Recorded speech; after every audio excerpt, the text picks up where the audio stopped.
너무 많이 생산된 쌀은 정부가 사줘야 한다. 아니다. 그건 진짜 농업인을 위한 것이 아니다. 말이 많죠.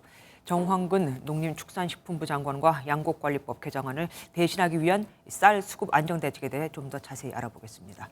어서 오십시오. 네. 우선 왜 이렇게 쌀을 두고 다투게 되는지부터 짚어보겠습니다. 네. 다른 건 시장 상황에 값을 맡기잖아요. 왜 쌀만 이렇게 말이 많은 거죠? 기본적으로는 쌀도 시장에 맡겨야죠. 네. 맡기는데 쌀은 이제 우리 농경지의 절반에 재배하고 있고 또 농업인들 절반이 벼를 재배하고 있습니다. 네. 그리고 품목으로 봐도 생산액 1위 품목이고요. 16% 정도 됩니다. 네, 네.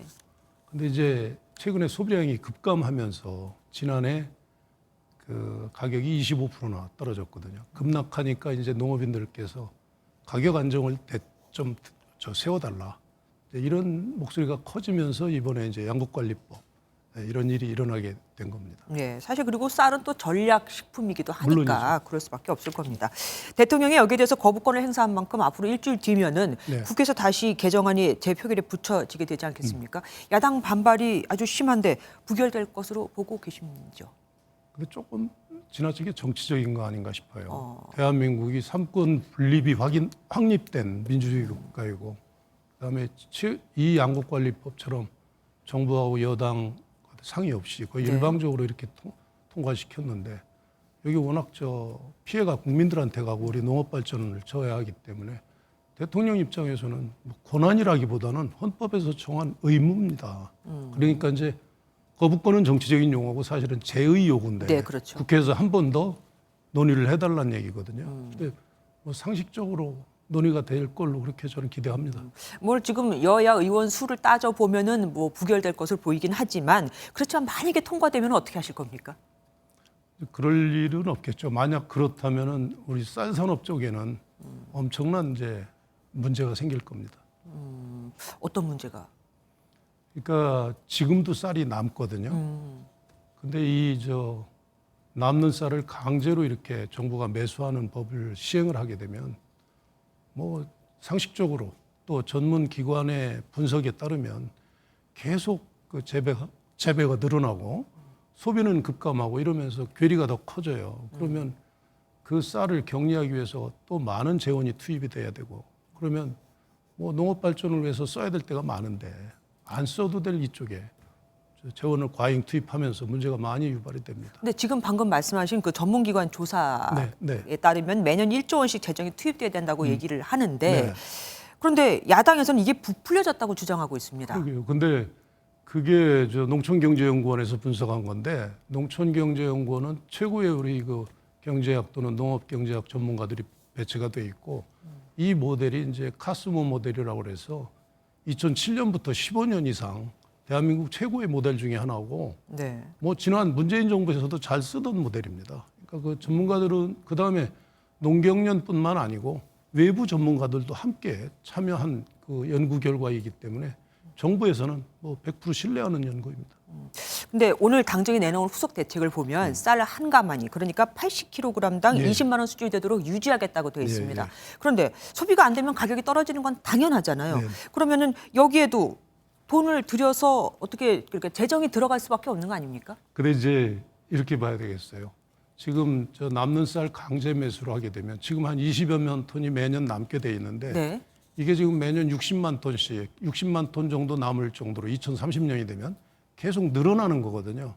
그러면 그걸 처리하기 위해서 좀 안 써도 될 돈을 써야 되는 거고 지금 오늘 당정협의회에서 발표하는 거는 기본적으로 수급 균형 쪽으로 가는 겁니다. 그러니까 남는 밥쌀을 뭐 논콩이라든가 가루쌀 이런 걸 재배를 통해서 그걸 전략작물이라고 그래서 우리가 이름을 붙였고 그거를 이제 좀 이렇게 확산하기 위해서 정부가 금년부터 전략작물 직불제라고 그래서 새로운 직불제를 도입을 하는 거죠. 지금 그렇게- 말씀하신 그 네네. 직불제요. 예. 그러면서 이제 일시적으로 만약 과잉이 되면 네. 이 농업이 이제 유지를 해야 되니까 그건 지난해처럼 과감하게 일시적으로 격려하겠다 그런 차원입니다. 자율적으로. 근데 그 직불제를 준다고 해서 평생 동안 정말 그 벼농사만 해왔던 어르신들이 바꿔 탈까요? 다른 작물로? 가루쌀은 벼하고 똑같은 거예요. 그러니까 모든 거 겉은 벼입니다. 재배도 벼처럼 네, 하면 네, 되고 다만 용도가 밤용이 아니고 이건 밀가루를 대체할 수 있습니다. 그러니까 농업인 입장에서는 충분히 가능하고요. 그다음에 이제 콩 같은 것도 전략작물 직불제를 통해서 수익성을 보장해주면은 일정 부분 전환이 가능하다. 그리고 이제 단지를 이렇게 마을별로 조성을 해서 그 기계도 지원하고 젊은 사람들하고 같이 이렇게 영농을 할 수 있도록 하면 우리 저 고령 농업인들도 충분히 할 수 있다 이렇게 생각을 합니다. 예전엔 남는 쌀을 북한으로 보내기도 했었잖아요. 네. 근데 요즘 뭐 남북한 관계가 지금 경색되다 보니 그것도 어려울 것 같고 네. 그러면은 초고령 사회로 접어들어서 청년농이 없다는 것도 문제 아니겠습니까? 농촌의 위기감이 큰데 여기에 대한 또 대안이 있을까도. 그 우리가 지금 102만 가구인데 네. 농업하는 가구가 농촌에 그 중에 30대 밑으로는 12,000가구밖에 없습니다.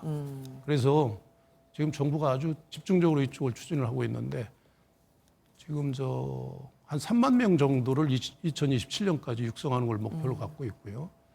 그다음에 젊은 농업인들이 처음에 영농 초기에 그 아무래도 수익성이 좀 낮으니까 이때 정부가 3년 동안 월 110만 원에서 100만 원 정도 지원을 해준다. 이렇게 영농 정착금이라고 해서 지원을 하고 있고 청년들이 이제 많이 관심을 갖고 있는 게 스마트팜. 네. 그다음에 이제 문화 관광 콘텐츠하고 농업을 연계해서 2차, 3차 산업화하는 쪽으로 관심을 많이 갖고 있기 때문에 그쪽으로 뭐 여러 가지 제도적인 지원, 자금 지원, 그다음에 젊은 사람들이 농촌에 가서 모여서 살 수 있도록 이렇게 젊은 사람들 커뮤니티도 형성해 주는 그런 다각적인 지원을 종합적으로 하고 있습니다. 요즘 대학가에서는 1,000원짜리가 아침 식사가 굉장히 네. 인기던데 이런 아이디어로 또 쌀 소비를 늘리는 것도 좋을 것 맞습니다. 같습니다. 오늘 나와주셔서 감사합니다. 네. 안녕하세요. 김주하입니다. 공정하고 신속한 MBN 뉴스 유튜브를 통해서도 만나보실 수 있습니다. 특히 더 많은 뉴스와 라이브를 보고 싶으시다면 오른쪽을 눌러서 구독하시면 됩니다. 어렵지 않죠? 빠르고 정확한 뉴스로 계속 찾아뵙겠습니다. MBN 뉴스를 시청해 주신 여러분 고맙습니다.